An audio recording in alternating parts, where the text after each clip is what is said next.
தொல்காப்பியர் ஒரு இடத்துல மொழியை பற்றி சொல்லும்போது அதை 4 பகுதிகளாக பிரிக்கிறார். அதைத்தான் அந்த ஈகான் ஸ்க்ளோசர் என்பவர்கள் பிரித்தார்கள். அவர்கள் தொல்காப்பியத்தை படித்துவிட்டு பிரித்தார்கள் என்று நான் கூறவில்லை. இயற்கையிலேயே அப்படியே ஒரு சிந்தனை அவர்களுக்கு தோன்றி இருக்கிறது. இந்த 4 நிலைகளை பற்றி சொல்லுகின்ற தொல்காப்பியர் இயற்றமிழ் என்று சொல்கிறார், திசைத்தமிழ் என்று சொல்கிறார், திரிபுபட்ட தமிழ் என்று சொல்கிறார், வடசொல் வடமொழி வடமொழி என்று கூறுகிறார். இந்த 4 நிலைகளில் தான் தொல்காப்பியர் மொழியை பற்றி தம்முடைய கருத்தை வெளியிடுகிறார். இதனை இயற்சொல், திசைச்சொல், திரிசொல், வடசொல் என்று தொல்காப்பியம் பதிவு செய்திருக்கின்றது. இதற்கு உரை எழுதியவர்கள் தமிழகத்திற்குள்ளே தென்னிந்தியாவிற்குள்ளேயே இந்த விளக்கங்களை அவர்கள் முடக்கிவிட்டார்கள். இதனுடைய உட்பொருளை அறியாத உரையாசிரியர்கள் தொல்காப்பியர் சொன்ன உலகளாவிய அந்த மொழிக் கொள்கையை முதல் அறிவித்த மொழிக் கொள்கையை தென்னகத்திற்குள்ளேயே அவர்கள் அடக்கிவிட்டார்கள்.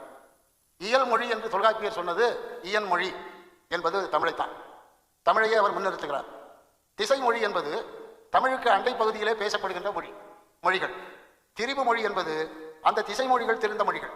வடமொழி என்பது நாம் பலரும் நினைத்திருப்பது போல அது சமஸ்கிருதம் அன்று. பலர் தவறாக அந்த சொல்லை பயன்படுத்துகிறார்கள்.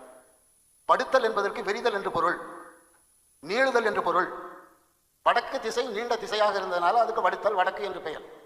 வடம் என்று சொல்லுகிறோம் தமிழிலே, அதற்கு சொல் இருக்கிறது. வடை என்று சொல்லுகிறோம், அது உப்புவதனால் அது வடை. வட்டம் என்று சொல்லுகிறோம், அகன்றதாக விரிந்து வளைந்தது. ஆகவே வடுத்தல் என்ற சொல்லிலிருந்து நீண்ட அந்த வட என்ற சொல் நீட்சியை குறித்தது, பரவுதலை குறித்ததை தவிர வடக்கு திசையை குறித்தது அல்ல.